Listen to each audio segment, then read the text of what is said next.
把现在情况说一下。就是喉咙里面有痰嘛，一直提不干净。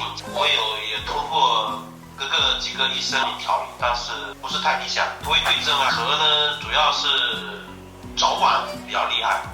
是他早上的时候咳出来是有点黄的，几次以后他后面基本上都是以白色泡沫。有时候就粘在喉咙那边，你想咳就咳不出来，呼吸就是有那种痰音嘛。你这个变异性哮喘，它虽然说的是哮喘，其实它就是过敏性咳嗽。咳嗽会影响我睡眠。是的。